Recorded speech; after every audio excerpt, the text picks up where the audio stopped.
A lot of the Jewish books, especially commentaries to the Talmud or halachic books, and many others as well, are called by two words that come from the Torah.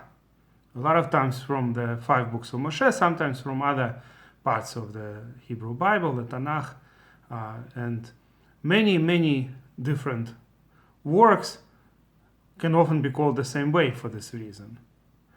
And it's interesting, the expression Birke Yosef, the knees of Yosef, that's mentioned in the end of our Parsha. It says that Yosef had seen many of his descendants that were born on his knees, literally. The expression Birke Yosef became the name of one of the very important Sephardic works of halacha. Now, it's known that, of course, our main code of Jewish law, if you ask any Orthodox Jew, what actual code of law do we follow? There are a lot of books that are written on halacha, on Jewish law. And it can be very complex, and it's based on the Talmud, of course, on both Talmuds, mostly on Babylonian Talmud, a little bit on Yerushalmi, the Talmud of the land of Israel. But the halachic works can be roughly divided into 2 general groups. Those that discuss every kind of possible halakha that can apply to us. And for instance, Rambam, the Maimonides, did that. And a different approach is to discuss halachot that are applicable primarily to the Jews in our time, when we don't have the temple, we don't have the Kohen Gadol, the high priest, there's no king, all kinds of laws that don't apply to us today. And that's the majority of the Jewish works. The works of halacha discuss halachic laws that are applicable in basically everyday life or relatively rare situations, but still sometimes happening in our day. Extremely rare situations are usually not discussed in these types of works. So what became the most important code of Jewish law is a book written by 2 different rabbis, one Sephardi and one Ashkenazi. And that's how it became acceptable to everybody. And that is, it was originally written by Rabbi Yosef Karo, a person who was born in Spain. He was a baby when the Spanish Jews were exiled, and then he ended up in what was at the time the Turkish Empire, the Ottoman Empire, and he lived, I think, what today may be Bulgaria, I'm not sure. The Ottoman Empire had a lot of countries under them.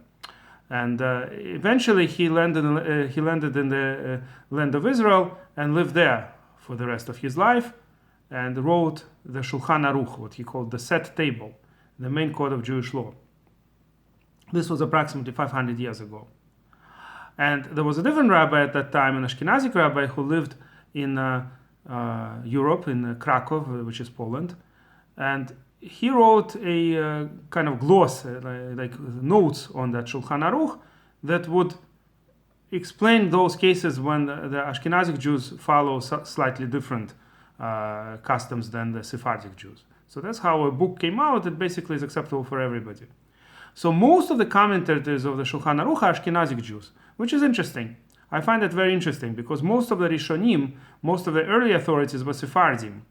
And the rabbis at the time of 400 years ago, when there were a lot of commentators to Shulchan Aruch written, and many editions of Shulchan Aruch printed with those commentators, almost all of them were Ashkenazic. Maybe the reason is because of the Industrial Revolution that was coming soon. It didn't really come at that time yet, but already was coming. And of course, the printing press was invented. Printing was invented in Germany, and that was before the Shulchan Aruch, which probably also influenced the widespread of the Jewish books. Of course, we were always the people of the book. We had a lot of books, but they were all in manuscript in ancient times. And then all of a sudden, some 600 years ago or so, after the printing press, more and more books were printed, and the Jewish people immediately picked up on that, and there were a lot of Jewish books, Hebrew books that were printed. So the Shulchan Aruch spread very quickly, and printing was all in Europe. In the countries where Sephardi Jews lived, generally there was no printing, so the great rabbis that lived there, they would have to send their manuscripts somewhere else, maybe print in Italy or other countries, which was, of course, more complex. So it could be that a lot of the great Sephardic works were simply lost at that time, I'm assuming. Only very few could afford to have their books printed. On the other hand, those Jews who lived in Europe had easier access probably to print, And maybe that's why the main commentators that were preserved at the time were majority of them were Ashkenazic. At any rate, if you take the general Shulchan Aruch, the regular edition of Shulchan Aruch, which is used by everybody, Sephardim and Ashkenazim, for instance, the Orach Chaim section, the first section, Shulchan Aruch, is divided into 4 sections. So the first section that deals with everyday life and Shabbat and holidays, the main 2 commentators are Magen Avram and Taz, Turei Zahav, Rabbi David Halevi Segal. Both of them were Ashkenazim. And then the same is true about the main 2 commentators of Yoredea, which was Shach and Taz, Siftei Cohen, who was from Vilna, and Taz. Taz lived in many different places, and then I think he lived in Lvov, Lemberg. That's part of Ukraine today, Western Ukraine. So then you see the main commentators of the other sections of Shulchan Aruch, they were all Ashkenazim. So who was the most important Sephardi rabbi slightly later, about maybe 300 years ago? Who would be the most important rabbi that's quoted the most? If you take the Sephardic books like Kaf HaChaim, they would be quoting mostly Ashkenazi rabbis. Also quite a number of Sephardi rabbis too, but the main commentators of Shulchan Aruch, as I said, were Ashkenazim. But what about vice versa? How often do we find that Ashkenazi commentators quote Sephardic later works? I'm not talking about early works, Rishonim. Rishonim, like I said, the majority was Sephardim. I'm talking about the later works. And it turns out that there is one specific rabbi who is quoted immense number of times, hundreds and hundreds of times. Soon after his book came out, it was already quoted by books like Sharei Tshuva and other important works that were written in Europe, in Ashkenazic lands. They were quoting this Sephardic rabbi. And that rabbi, his name was Rabbi Chaim Yosef David Azulai. The short abbreviation is Chida.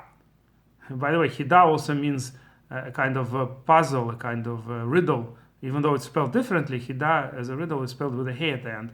But still, it sounds the same. So I guess this person was he was an amazing person. He had encyclopedic knowledge, and he quoted from a huge number of sources, including many manuscripts. He traveled a lot in his life, Chida. And his main commentary on Shulchan Aruch is called Birke Yosef, like the expression in this week's Parsha. Birke Yosef, the knees of Yosef. Very interesting. It's an incredibly wise and encyclopedic work. And by the way, he kept writing to it more. There were like Kuntra Saharon, some kind of like later commentaries or notes to his own work, and then something called Mechazik Bracha, and more. Now they have these multi-volume editions of Birke Yosef with all the other additional works of the same author. So together with 4 or 5 different works, apparently, they're all printed together. So on every chapter of Shulchan Aruch, there's tons and tons of commentary. It's unbelievable how much this one person did. And he's quoted by everybody.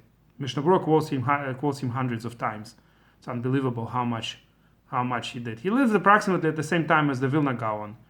I don't think he ever quotes in his commentary to the Shulchan Aruch the Vilna Gaon's commentary. I don't know if he saw it. I don't know whose was printed earlier, but in those times, of course, even if something was printed, it didn't immediately become widespread. So, for whatever reason, I don't think he ever quotes the Gra. But they lived approximately more or less at the same time period. And he is the most famous, probably, Sephardi rabbi at that time. There were, like I said, many other Sephardic rabbis who probably didn't get a chance to print their works, and therefore they're not as well known today. But Chida is certainly one of the greatest Sephardic rabbis who lived in the last 300-400 years. After Rabbi Yosef Karo, he's one of the most well-known ones, at least from those times. I mean, today there are, of course, very well-known Sephardi rabbis like Rav Birke Yosef, Rav Benson Abba Shaul, but today everybody has access to print, so the situation is quite different. But in those times, only some rabbis became famous, and Chida certainly is well-deserved it by spreading the Torah, and some of the works that he quotes probably are not even don't even exist anymore. I don't know if a lot of he wrote a lot of different books, by the way. Not of course it's not his only book, the commentary to Shulchan Aruch. He wrote on all kinds of topics, from Kabbalah to commentaries on the Torah to an encyclopedic work that deals with other rabbis. That's an interesting work that he wrote. Where he basically as a historian kind of he wrote about different rabbis who lived at different times and what they wrote, and what sometimes he would quote manuscripts that, like I said, I don't think all of them we even have access to today, but he traveled all over the place and saw various manuscripts in Europe. So he was very prolific author who wrote on all kinds of topics, but his probably most famous work, or at least the ones that I personally would quote the most or learn the most from, is Birke Yosef, like the expression from this weekly reading. And on this I'm going to end. If you like this video, please press like and please subscribe to our channel.